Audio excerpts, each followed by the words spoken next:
toute une introduction, mais j'ai l'impression que je vais sauter par-dessus l'introduction.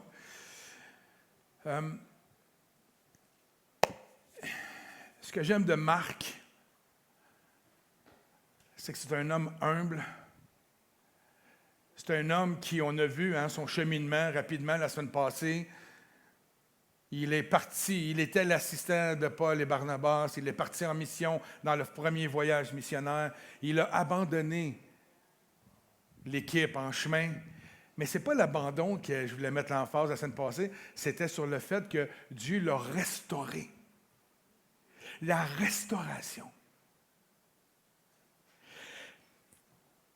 Si tu es dans ce lieu, mets dans ta tête. Moi, je dis dans ma petite tête à moi, là, mets dans ta tête qu'il n'y a rien que tu as fait dans ta vie qui ne peut pas être restauré de la part de Dieu. Rien. Et si tu penses le contraire ce matin, s'il y a une voix qui résonne, dis-toi que ce n'est pas la voix de Dieu. Et si ce n'est pas la voix de Dieu, c'est la voix que tu dois chasser dans le nom de Jésus-Christ maintenant.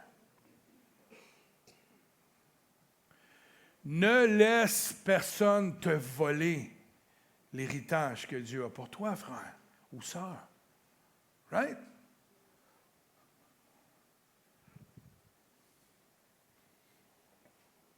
Je vais aller directement. On va sauter le premier. On va aller directement au titre. L'Évangile de Marc, le titre que j'ai mis en dessous, c'est « L'Esprit accompagne, l'Esprit donne autorité et l'Esprit brise la religiosité. » Amen!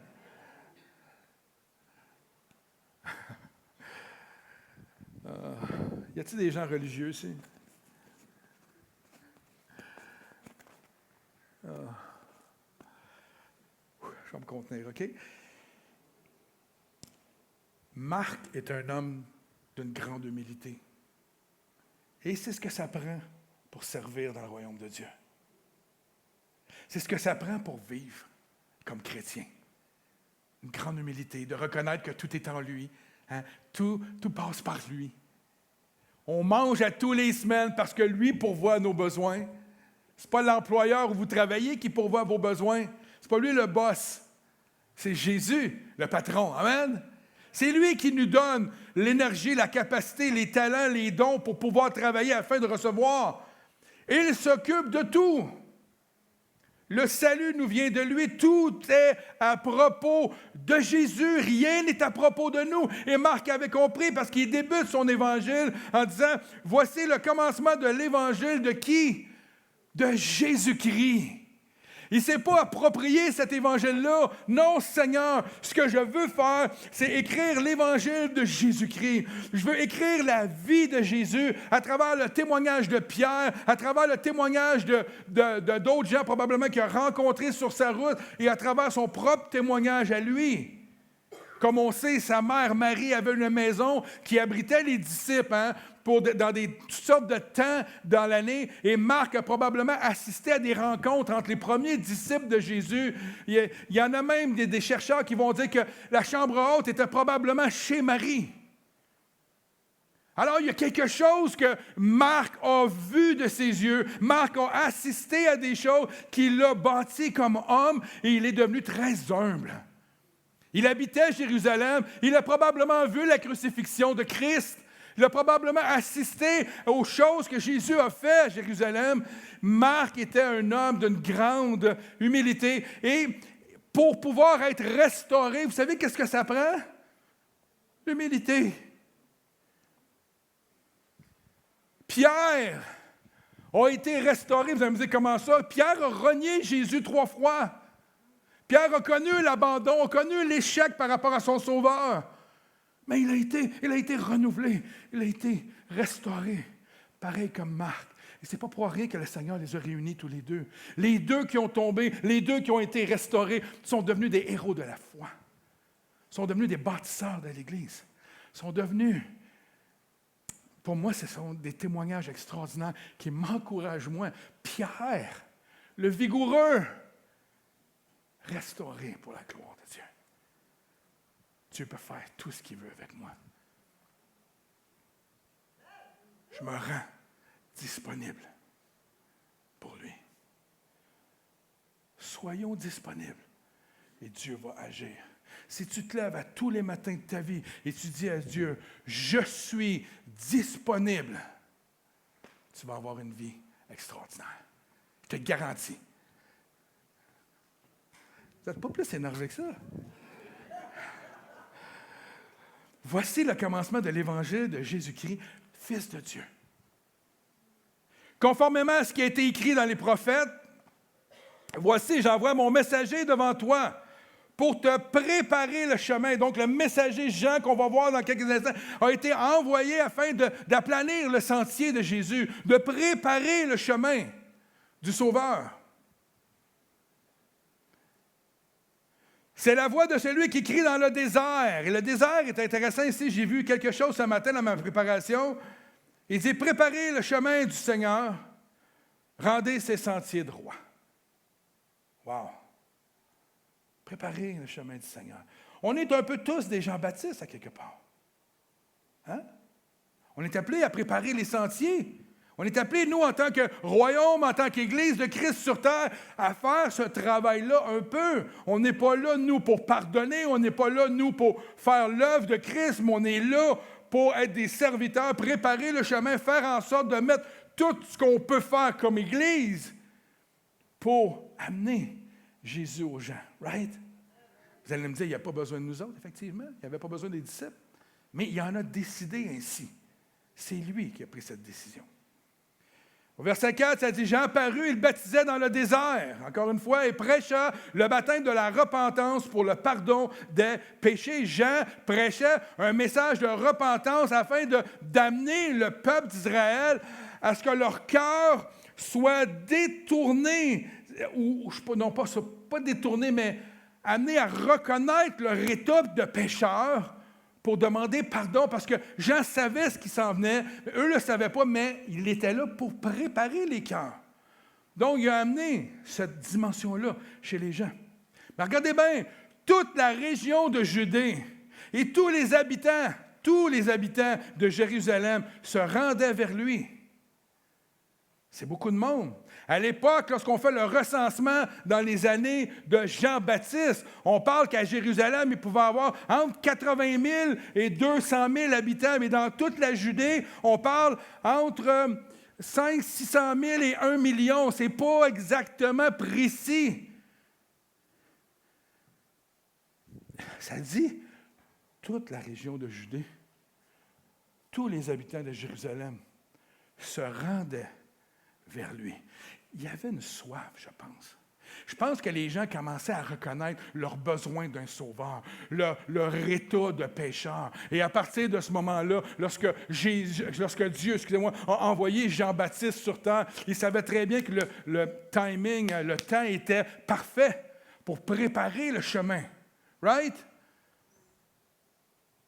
Reconnaissant publiquement leurs péchés, ils se faisaient baptiser par lui dans l'eau du Jourdain. Jean portait un vêtement en poil de chameau et une ceinture de cuir autour de la taille, pareil comme... qui je prends ce matin? Comme Roland? Non, comme Kevin. On va dire Kevin. On va changer de... Il se nourrissait de sauterelles et de miel sauvage, Kevin. Hein? Mais ça dit ceci, il proclamait après moi, celui qui vient est plus puissant que moi. Et je ne suis pas digne de me baisser pour détacher la courroie de ses sandales. Moi, important ici, moi, je vous ai baptisé d'eau. Lui, il vous baptisera du Saint-Esprit. Il y a une grosse différence. Le baptême de la repentance et le baptême de l'Esprit est deux choses complètement différentes. Un est un baptême d'humilité, l'autre est un baptême où Dieu nous fait grâce de sa puissance, de son autorité, de tout ce que nous avons besoin pour être un enfant de Dieu dans ce monde efficace.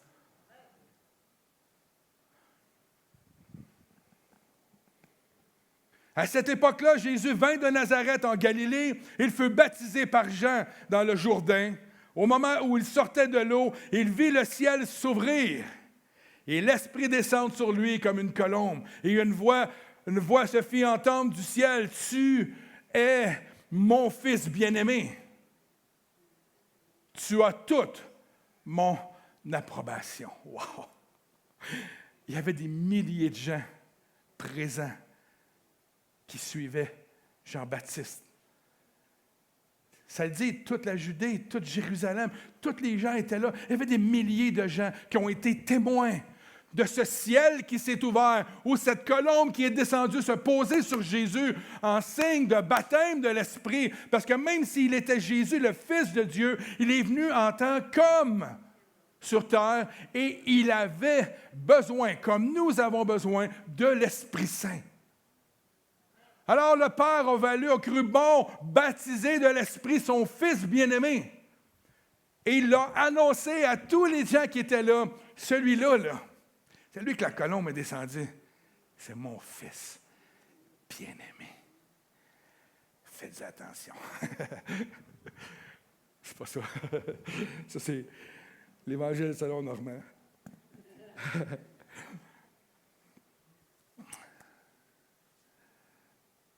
Au verset 12, ça dit aussitôt, après cet épisode-là où Jésus a été rempli de l'Esprit.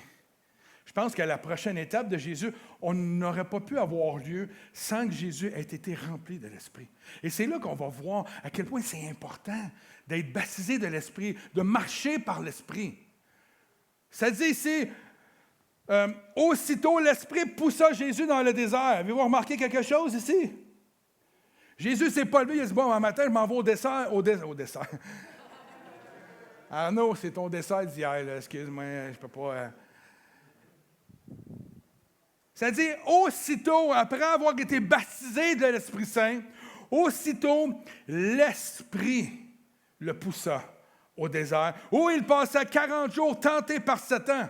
Il était avec les bêtes sauvages et les anges le servaient. Si vous voulez avoir du fun, on ne décortiquera pas ça ce matin, allez essayer de trouver la signification des anges le servaient. OK? Amusez-vous, vous me reviendrez la semaine prochaine. C'est vraiment intéressant. OK? Mais dans Matthieu 4, ça dit « Puis il fut amené par l'Esprit dans le désert. » Et dans Luc 4, ça dit « Il fut conduit par l'Esprit. » Néanmoins, ce que je veux vous faire montrer, c'est qu'ici, c'est l'Esprit qui a conduit Jésus dans un lieu aride où il a été tenté. Pourquoi a-t-il fait cela? Parce qu'il voulait que son Fils prenne, si on veut, ait accès ou prenne le contrôle de sa royauté en tant que Fils de Dieu. Il allait au désert pour être tenté. Il savait très bien Dieu, mais il savait très bien que son Fils gagnerait la bataille. Dieu ne met rien devant nos vies, ou il n'y a rien qui se passe devant nos vies qui va nous faire perdre une bataille, frères et sœurs. Rien. Tout ce qui t'arrive dans ta vie, que ce soit un obstacle ou que la mort vienne frapper à ta porte, dis-toi qu'elle n'a aucun pouvoir sur ta vie. À partir du moment qu'on comprend cela, qu'on marche par l'Esprit de Dieu, comment pouvons-nous ne plus avoir la joie de notre salut, comme on a chanté ce matin? Il est en contrôle. Tout vient de lui. Et nous devons nous appuyer sur lui.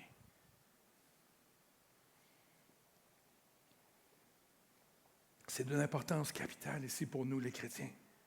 On doit comprendre qu'on doit être dirigé, rempli de l'Esprit de Dieu pour accomplir la volonté de Dieu.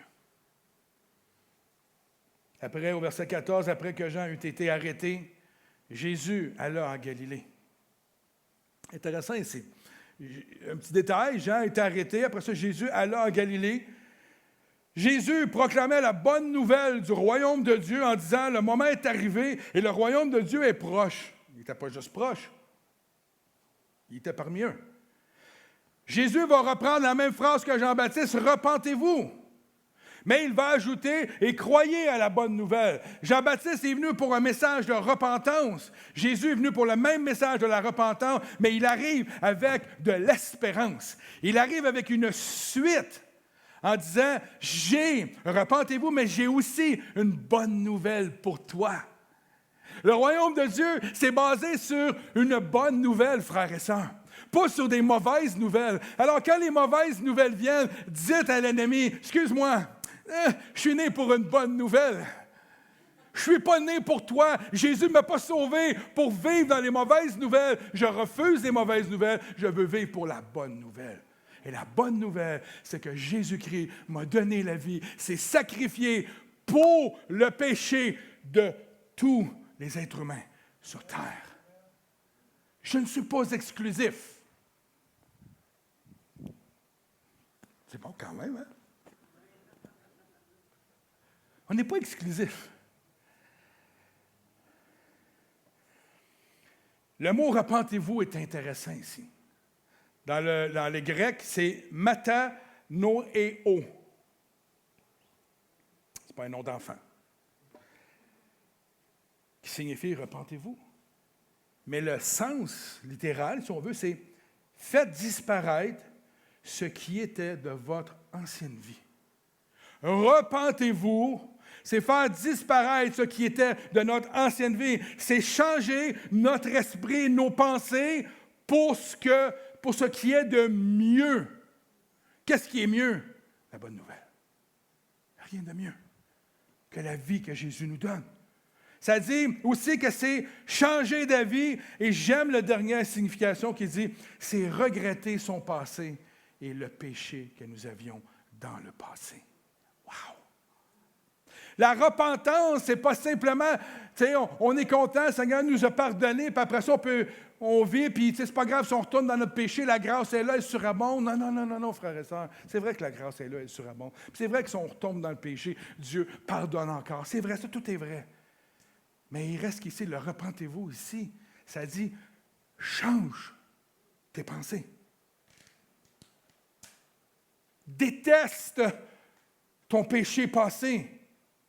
N'y retourne plus à ton péché passé. Oublie-le. Change tes pensées. Concentre-toi sur ce que j'ai pour toi.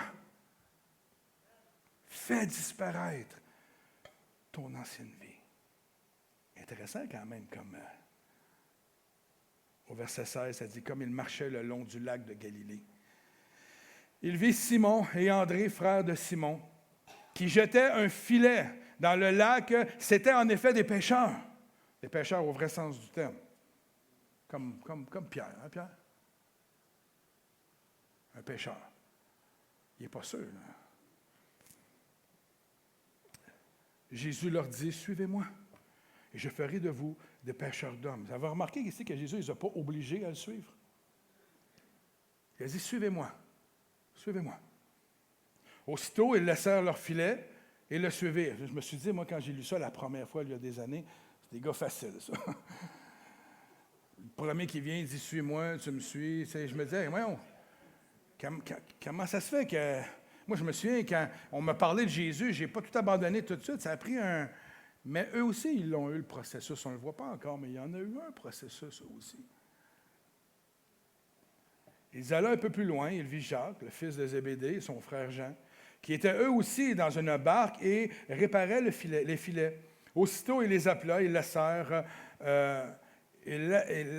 leur père Zébédée dans la barque avec les ouvriers et le suivirent. Encore une fois, ils l'ont suivi. Il n'a pas tordu un bras, il n'a pas essayé de les convaincre. Suivez-moi. Suivez-moi. Quand on va vers les gens, on n'est pas là pour les convaincre, frères. On est là pour leur parler de Jésus et laisser Jésus les convaincre. Il y a une grande différence entre les deux. Et ce que ça produit en nous, ça je vais vous le dire, ça produit que si une personne ne suit pas Jésus, ça ne crée pas de frustration en nous. Parce que ce n'est pas par nos efforts qu'on a essayé de convaincre la personne à venir à Christ. On a laissé Christ faire son travail. Le Saint-Esprit va convaincre les gens. Mais si les gens ne connaissent pas Jésus, comment peuvent-ils être touchés par Jésus? Alors, le rôle qu'on a, c'est de leur parler de Jésus, de qui est Jésus, ce fantastique Jésus, ce merveilleux Sauveur, ce Jésus rempli d'amour et de grâce qui est venu pour pardonner. À partir du moment qu'ils connaissent le je suis, qui il est vraiment, le Saint-Esprit peut faire son travail maintenant de toucher le cœur des gens.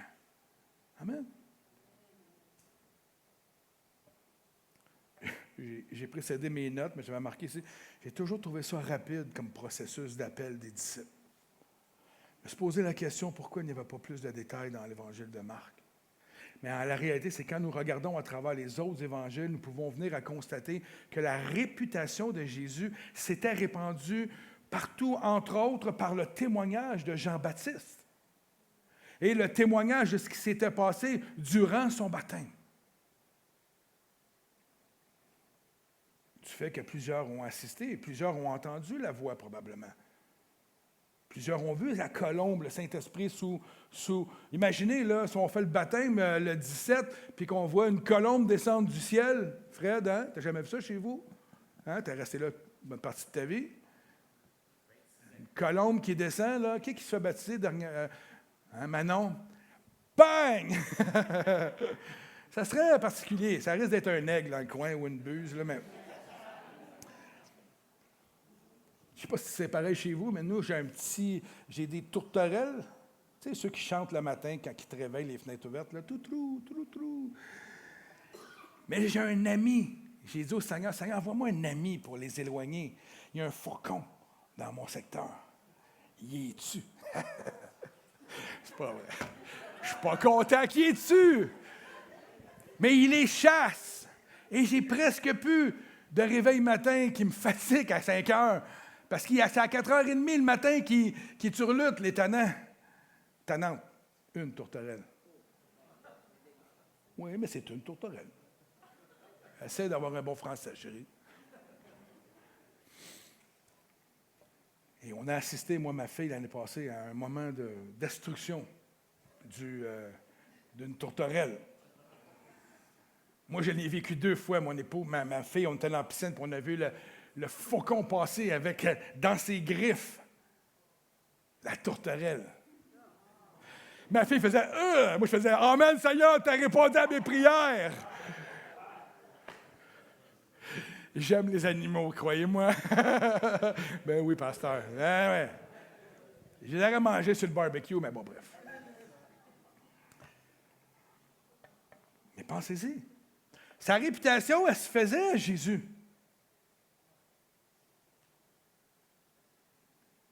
De plus, un des disciples, c'était qui donc? C'était Simon? Non, c'est André, le frère de Pierre.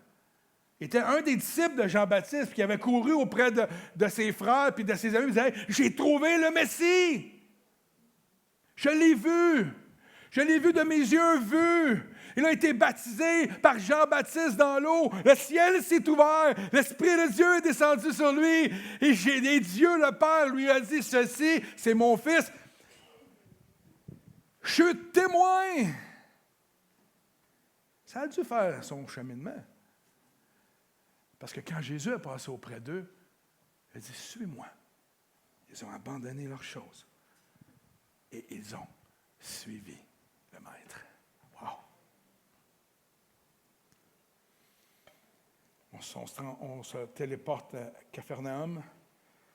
Ça dit au verset 21, ils se rendirent à Capharnaüm dès le jour du sabbat. J'aime mon Jésus. Moi, je pense que c'est un tannant, notre Seigneur. Il aime ça défaire les affaires qui sont un peu trop religieuses. Si dans ta vie, tu es religieux, ça se peut que tu sois inconfortable à un moment donné dans ta vie. Parce que le Seigneur ne fait pas les choses de façon religieuse. Il les fait de façon passionnée, par amour, par grâce. Il les fait pour être efficace. Amen. Dès le jour du sabbat, Jésus entra dans la synagogue et se mit à enseigner. On était frappé par son enseignement, car il enseignait avec autorité et non pas comme les spécialistes de la loi. Il enseignait avec onction, avec cœur. Il n'enseignait pas selon la loi pour plaire aux hommes, selon la tradition. Il enseignait ce qu'il recevait dans son cœur. Il prêchait avec onction. Comme la majorité des enseignants ou des prédicateurs d'aujourd'hui, je pense, du moins. On enseigne avec cœur. On prend la parole, elle nous révèle des choses et on l'enseigne avec cœur. Il y a une onction lorsque le Saint-Esprit s'accapare de toi en tant qu'enseignant. Et on est témoin ici. On a été frappé par son enseignement. Pourtant, il recevait des centaines d'enseignements par année. Mais ils ont été frappés par son enseignement, car il enseignait avec autorité et non pas comme les spécialistes de la loi. Jésus n'est pas venu apporter une religion. Il est venu démasquer la fausse religion. Démasquer l'hypocrisie de la religion. Right? Et c'est peut-être une des raisons, des fois, que quand on approche des gens dans ce monde en ce moment, et au Québec peut-être particulièrement, mais en parlant avec des frères hier, je réalise que c'est probablement partout dans le monde où l'influence catholique a été là, où il y a eu de l'abus de différentes autres religions même, que lorsqu'on parle de l'Église, lorsqu'on parle de la religion, les gens reculent. Ils ont été froissés par la religion. Ils ont été froissés par ces choses-là. On n'est pas là pour prêcher l'Église Emmanuel. On est là pour les amener à l'Église Emmanuel.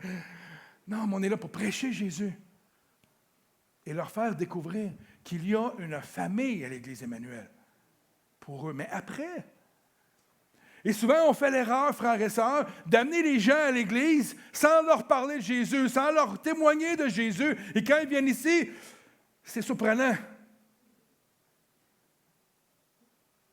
Et là, on se demande des fois pourquoi les gens retournent sans avoir donné leur vie à Seigneur Jésus. Ils arrivent ici, ils sont des gens avec les mains dans les airs, il y en a qui parlent en langue, il y en a qui dansent, il y en a qui parlent, il y en a qui chantent, il y en a qui... Imaginez, là, moi, la première fois que je suis allé à l'église, je ne me souviens plus de l'église, à l'Assemblée de l'Évangile à Ville-la-Salle, oui, j'étais là 25 ans, mon pasteur serait fier. Il y a 350 personnes à peu près, ce matin-là, on était dans le 410, une petite bâtisse au sous-sol. Mon épouse aujourd'hui, qui était ma copine à l'époque, elle me dit « Va t'amener à l'église. » Moi, l'église m'attendait, tu sais, une bâtisse, là, un sanctuaire, quelque chose de merveilleux. C'était dans le sous-sol d'un centre d'achat. Fait que là, on arrive au centre d'achat, ça s'appelle le 410, c'est sa rue Lafleur à Ville-la-Salle, c'est un petit centre d'achat de rien. Écoute, ça a l'air de rien. C'est même pas un centre d'achat, là, c'est un bout de centre d'achat, c'est un petit bout, là, tu sais. Puis là, elle me dit, l'église, les gars, c'est vrai, vous la connaissez, l'église. Fait que là, j'arrive devant l'église, ben, c'est ici l'église. Hein? Ah, ben, non, il y a 2 portes en vitre avec des bay windows, là, puis je fais comme, OK. Puis là, on rentre dans cette bâtisse-là, puis on descend au sous-sol. Puis c'est creux, là, c'est comme bien des marches. On arrive en bas, puis là, il y a quelqu'un qui te salue à la porte, super généreux, c'est Dad qui était là, le père à Michel Bisaillon. Mais le pire, c'est qu'il me dit « Salut Normand », tu sais. Puis moi, je fais comme... Comment ça, il me connaît? J'ai su par après qu'il priait pour moi à l'église.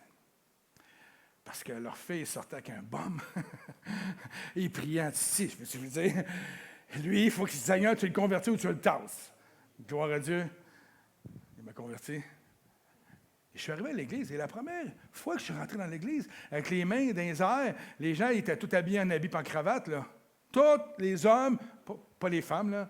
Tous les hommes étaient en habits en cravate, puis les femmes avaient des robes jusque-là.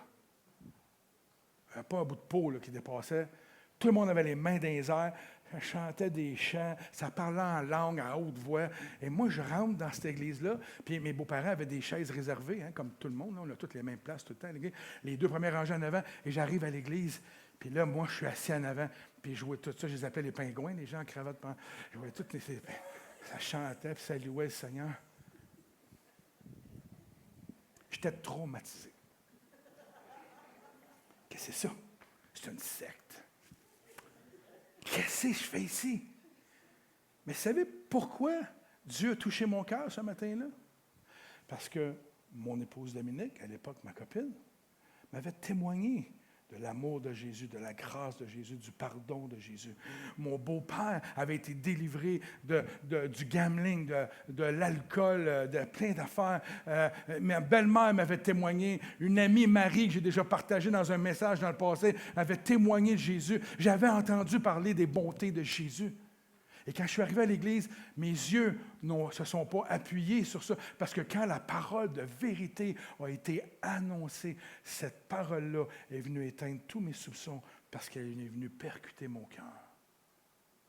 À cause de tous les témoignages que j'avais reçus avant, la parole s'est révélée, Christ s'est révélé. Ça n'a pas été le fonctionnement de l'Église, parce que sinon je ne serais jamais revenu. Ça a été Jésus-Christ lui-même qui est venu percuter mon cœur. Jésus n'est pas venu apporter une religion. Il est venu apporter un message de la bonne nouvelle qui transforme des vies, qui libère les captifs et qui amène les gens à la vie éternelle. Amen. Dès le jour du sabbat, j'aime ça, mais il commence comme ça. Il commence son ministère de même.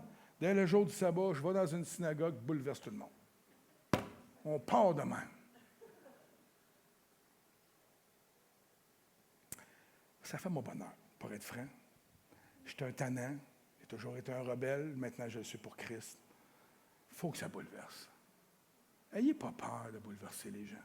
Je ne parle pas là, d'arriver et de dire « Hey, si tu n'as pas ta vie à Jésus, tu t'en vas en enfer. Tu ne bouleverseras pas, là, tu vas les offenser. » Mais de ne pas avoir peur de ce qu'il a fait dans ta vie.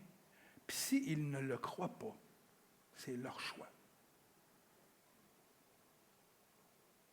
Ça en dit beaucoup aussi sur l'idée de Dieu, le plan de Dieu de défaire les rites et les coutumes religieuses de l'époque. Puis pourtant, c'était vu comme sacré. Il y a eu une période où c'était voulu de Dieu, cette méthodologie-là de travail. Mais il y a eu un temps nouveau.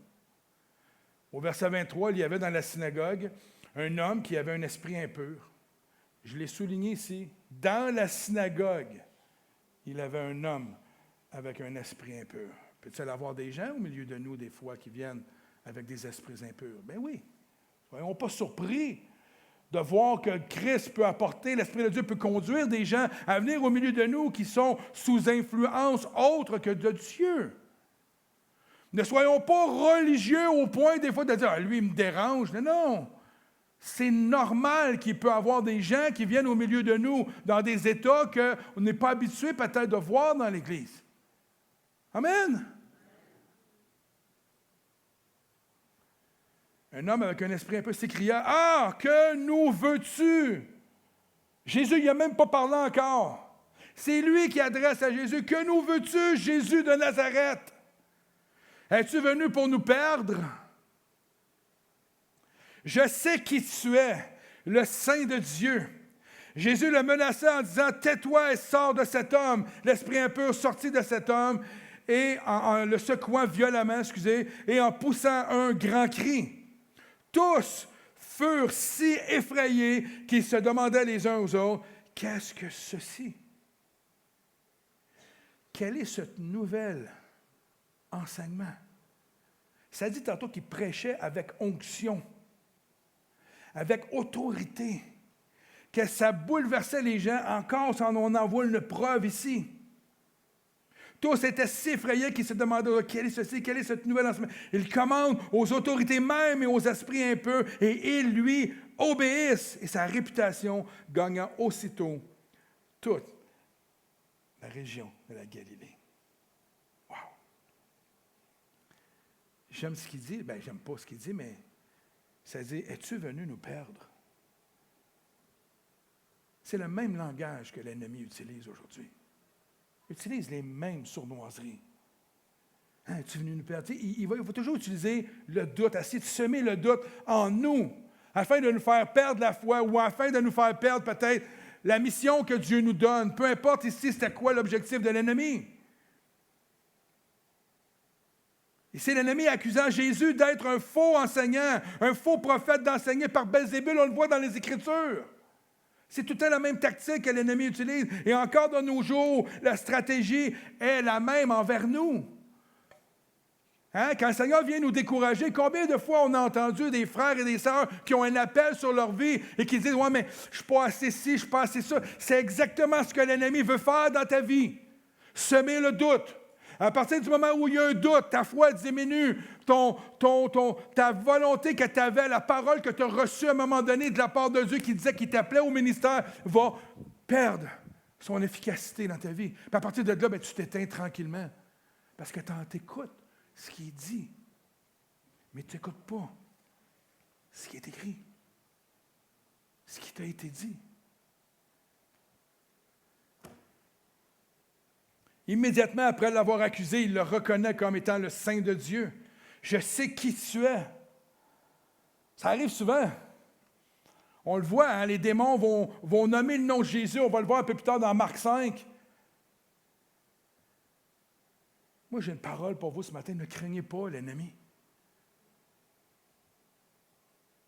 Même si l'ennemi sait très bien qui nous habite. Je vous le dis, l'ennemi sait qui nous habite. Il le sait. Peu importe où vous déposez le pied, où vous êtes, l'ennemi sait qui vous êtes à cause de celui qui est en vous.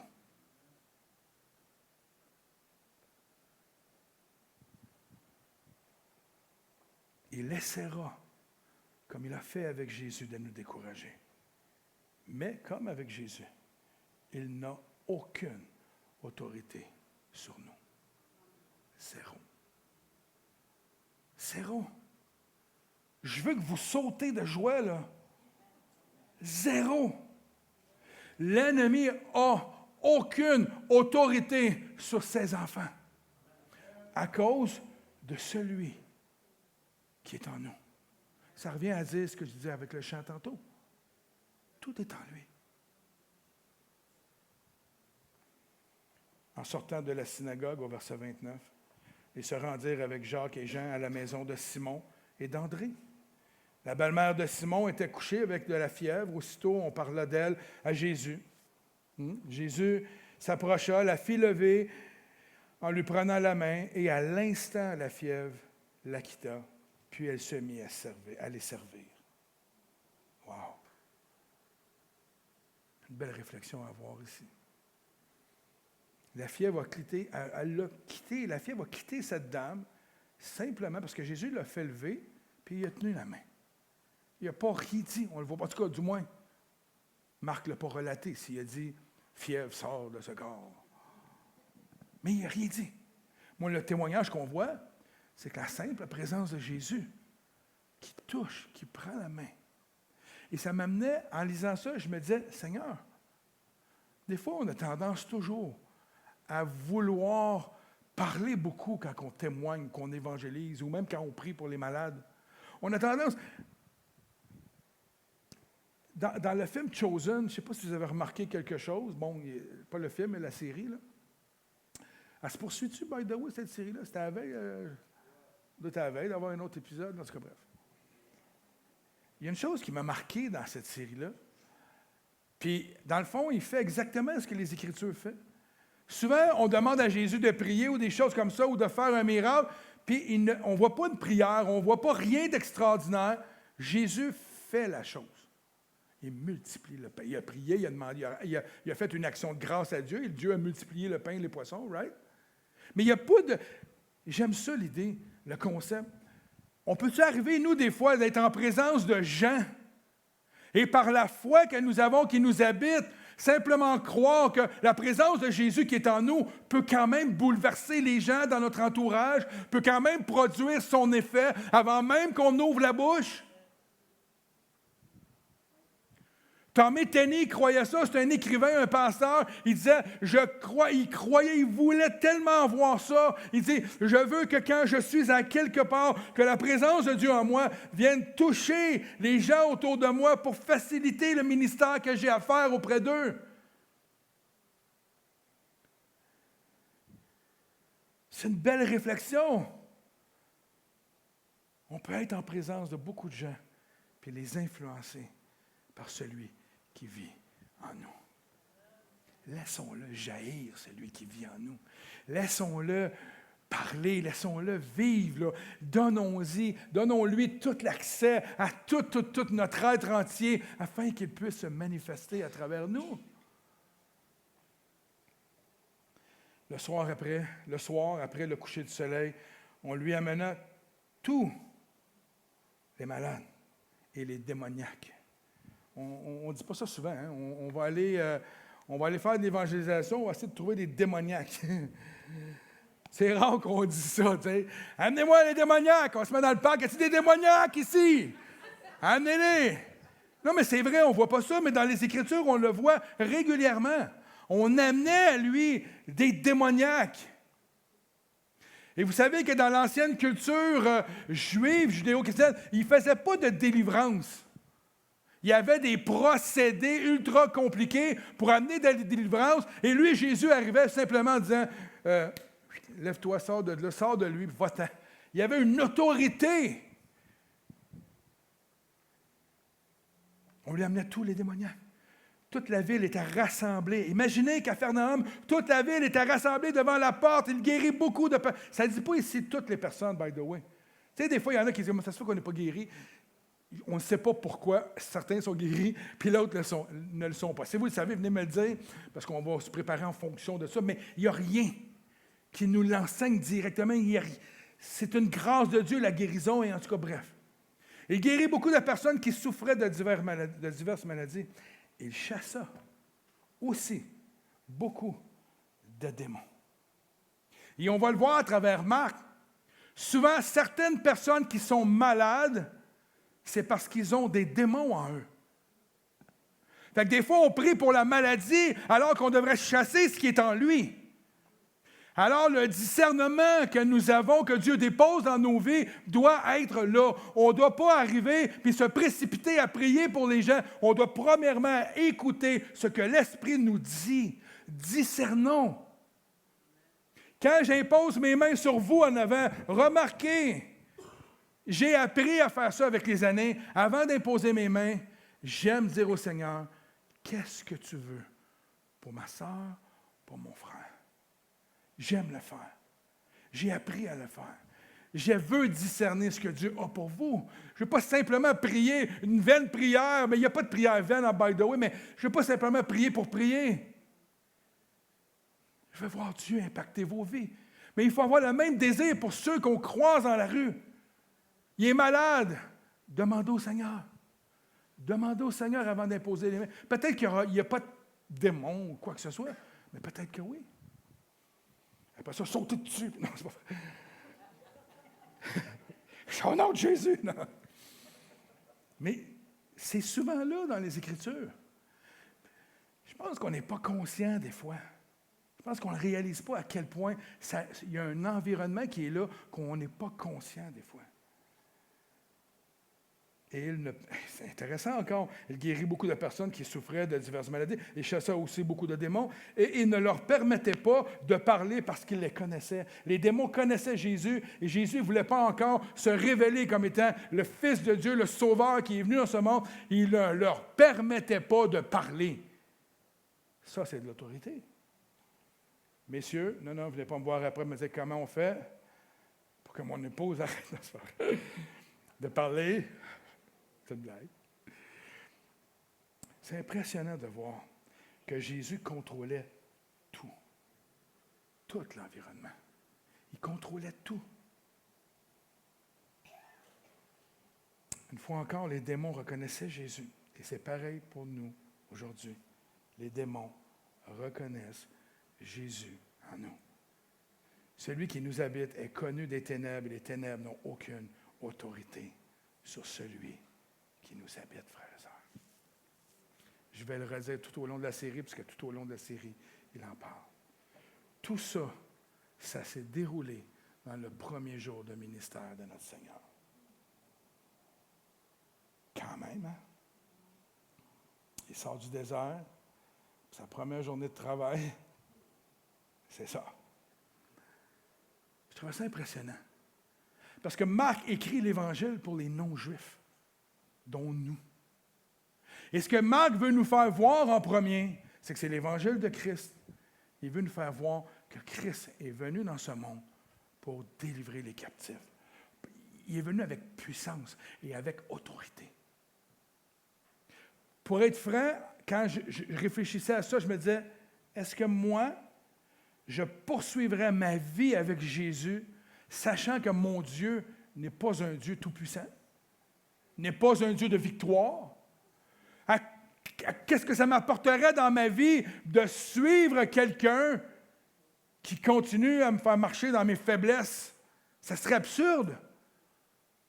La bonne nouvelle, c'est justement ça. On est pardonné, on ne s'appuie plus sur nous, tout est à propos de lui, mais à cause de la chair, les choses vont arriver, mais nous sommes toujours victorieux en toutes circonstances. C'est la beauté de la chose.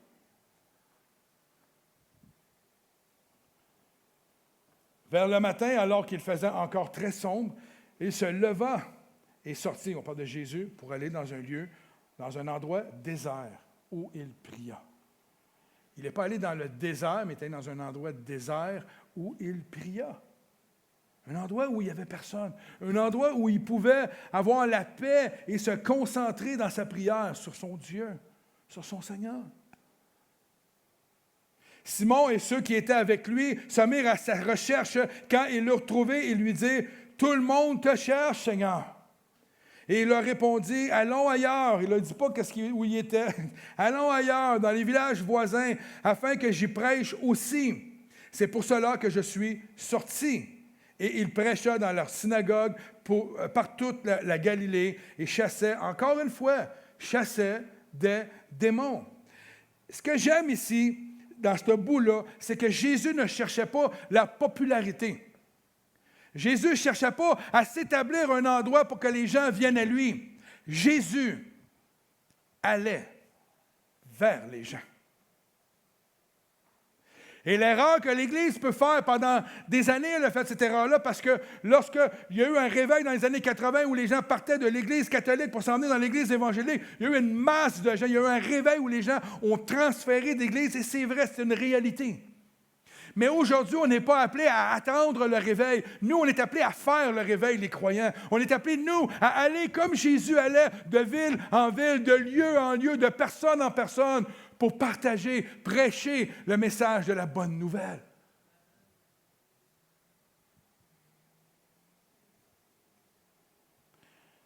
Jésus ne cherchait pas la popularité. Oh non, non. Loin de là, il fuyait la popularité. Il fuyait les grandes foules parce qu'il voulait aller vers ceux qui n'avaient pas encore entendu la bonne nouvelle. Au verset 40 encore, je vais demander au groupe de louanges tranquillement de revenir. Ça dit au verset 40, un lépreux vint à lui et se jetant à genoux, lui dit en suppliant, « Si tu le veux. » Intéressant. Il se jette à ses genoux, « Si tu le veux, tu peux me rendre pur. » Il ne dit pas « Tu peux me guérir. » Tu peux me rendre pur. Rempli de compassion. Rempli, saisi de compassion. Je vais le répéter. Rempli de compassion. Vous arrive-t-il des fois d'être en présence de gens et vous êtes rempli de compassion pour cette personne-là? Hein? Puis des fois, on ne fait rien, là. Mais quand vous êtes rempli de cette compassion-là, faites le move par la foi. Vous voyez quelqu'un qui est handicapé ou quelqu'un qui a besoin de prière, faites-le. Faites-le parce que le moteur, cette compassion-là qui vous habite, c'est Christ qui vous fait réagir comme lui. Il était ému de compassion. Il agissait. On dirait que c'était comme la manière de faire. Il était ému, il priait, il allait vers la personne. Quand on est ému devant des gens, osons par la foi. Hein? On veut être témoin, on veut voir des signes, des miracles, des prodiges dans notre génération, right? Si on ne prie pas pour les gens, on n'en verra pas. Si on n'ose pas par la foi, on n'en verra pas. Si on ne va pas vers les gens pour prêcher l'Évangile, il n'y en a pas qui vont venir à Jésus. C'est juste une équation. Mais ça prend la foi. Rempli de compassion, Jésus tendit la main, le toucha et dit, « Je le veux, sois pur. » Wow! Aussitôt, la lèpre le quitta et il fut purifié. Jésus le renvoya sur le champ avec de sévères recommandations et lui dit, « Fais bien attention de ne rien dire à personne, va te montrer au prêtre et présente pour ta purification ce que Moïse a prescrit, afin que cela leur serve de témoignage. » Cependant, cet homme, une fois parti, se mit à proclamer partout la nouvelle. Wow! C'est sûr. Et elle a propagé de sorte que Jésus ne pouvait plus entrer publiquement dans cette ville. Il se tenait dehors, dans des lieux déserts, et l'on venait à lui partout. Jésus a commencé dans un désert son ministère en combattant l'ennemi. Il était dans les déserts pour prêcher la parole. Alors, si vous dites que le Québec est un désert aride, ben, c'est le bon endroit pour prêcher la parole.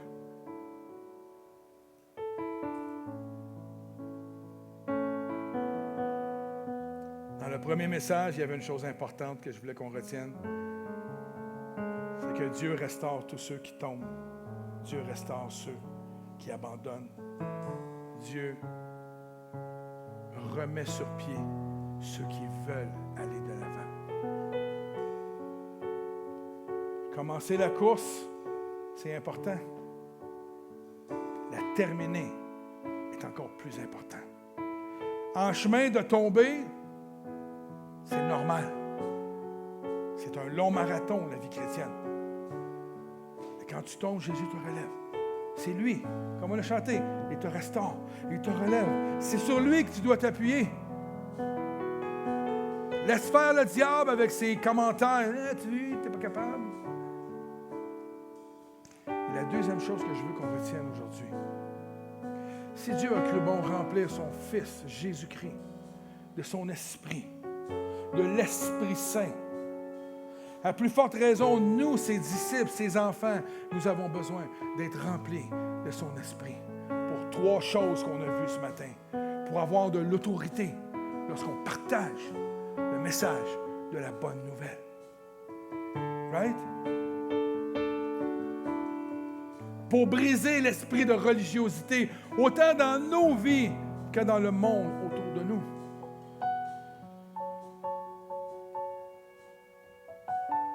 Et d'être en mesure d'affronter les ténèbres qui viennent frapper à nos vies à tous les jours et que l'on rencontre. Sans l'Esprit Saint en toi, tu ne pourras pas affronter ces choses-là tout seul. Alors, ma pensée ce matin, mon appel, je ne sais pas comment je pourrais dire, mais combien on soif d'être ce qu'on a vu ce matin. D'avoir cette autorité-là, d'être rempli de l'Esprit, de ne pas avoir peur de l'ennemi, parce que l'ennemi n'a aucune puissance sur nous. Combien êtes-vous ce matin dans ce lieu à dire, moi, je veux faire la différence dans ce monde et je veux être équipé de l'Esprit de Dieu. Je ne vous ferai pas lever vos mains, mais je veux prier avec vous ce matin.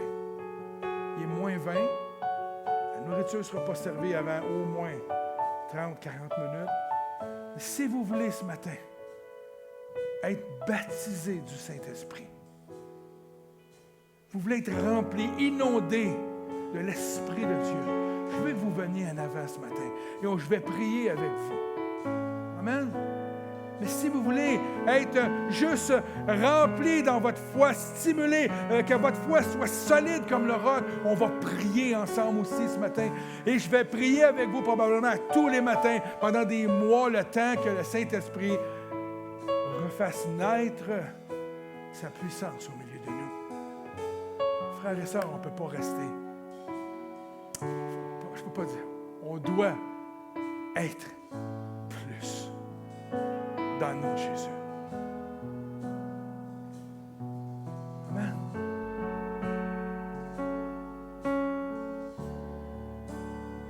Je vais fermer mes yeux, puis je vais prier avec vous pour clore ce message. Puis s'il y a des gens qui veulent être remplis de l'Esprit de Dieu ce matin, s'il y a des gens qui veulent qu'on prie, venez ici en avant et on va prier pour vous. Alors, Saint-Esprit, ce matin,